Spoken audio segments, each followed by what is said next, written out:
Buenas tardes, buenas noches, mi nombre es Eliot Quiroz y junto con el grupo de trabajo número 2, que está conformado por Duval Aguilar, David Cáceres, Esteban Fontanilla y mi persona, les vamos a hablar sobre el laboratorio número 2 sobre movimiento armónico simple. Pues el movimiento armónico simple es un movimiento que, aunque no lo notemos, está en muchas partes. Por ejemplo, en el simple vaivén de un columpio cuando estamos en un parque o en un reloj de péndulo. Vemos que el péndulo se mueve así. Y es que el péndulo simple es uno de los movimientos más cotidianos en nuestra vida donde se puede ver evidenciado el movimiento armónico simple. Igual que en un resorte, ya que en este se puede observar un movimiento repetitivo como de ese vaivén, en el cual el péndulo llega a este punto y se regresa y llega a este punto, siendo uno de ellos la posición de equilibrio y teniendo unas consideraciones energéticas entre ellas que les vamos a explicar a continuación. De ahí salen otras cosas, como por ejemplo cómo depende principalmente de la longitud del hilo y no de la masa de lo que está oscilando, y así otras cosas que se calcularon de forma experimental en el laboratorio. Así que le vamos a explicar a continuación un ejemplo cotidiano, cómo funcionan sus consideraciones físicas y demás. Con la frecuencia del movimiento.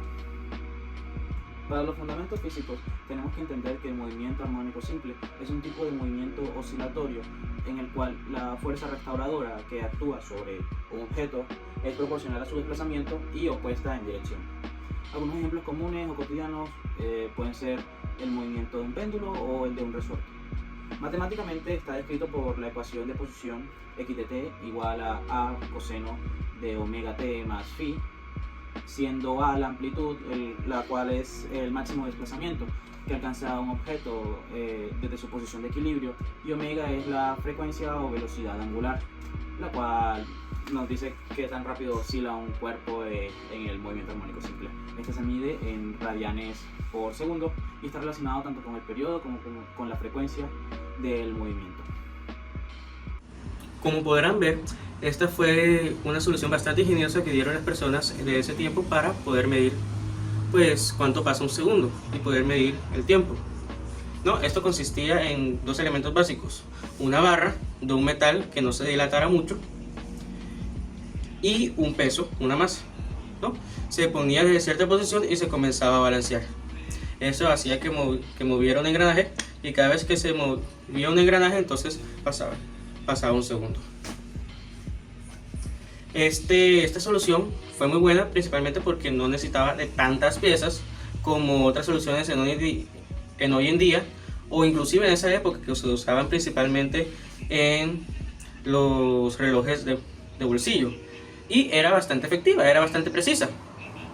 Ahora, con el tiempo, esas otras soluciones que eran más caras se volvieron más asequibles y también solucionaban varios problemas que tenía el reloj de péndulo, como era el caso de que tenía que estar aislado. Como ven, siempre el péndulo tenía que estar en una caja o algo que lo cubriera del viento, del calor y demás, y también pues el hecho de que no es que sea lo más transportable del mundo, ¿no? Por ser algo tan grande.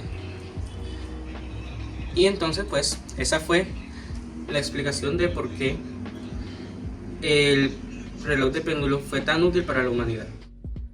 Hola, buenas, mi nombre es Duval Antonio Aguilar Torres y bueno, para concluir este laboratorio podemos decir que a través de esta situación en específico hemos podido observar que el movimiento de un péndulo en un reloj clásico es un claro ejemplo del movimiento armónico simple en nuestra vida cotidiana, ya que a través de este pudimos comprobar que para pequeñas oscilaciones el péndulo cumple con características fundamentales del movimiento armónico simple, como lo es que una fuerza restauradora es proporcional al desplazamiento y un movimiento periódico que depende de parámetros como la longitud del hilo, que en este caso sería la barra que mencionó mi compañero, y la gravedad.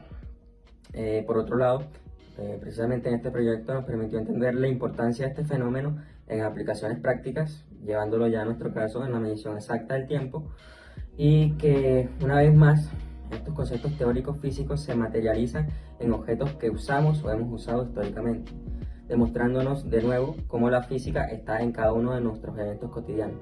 Y bueno, sin ser más, muchas gracias por la atención prestada.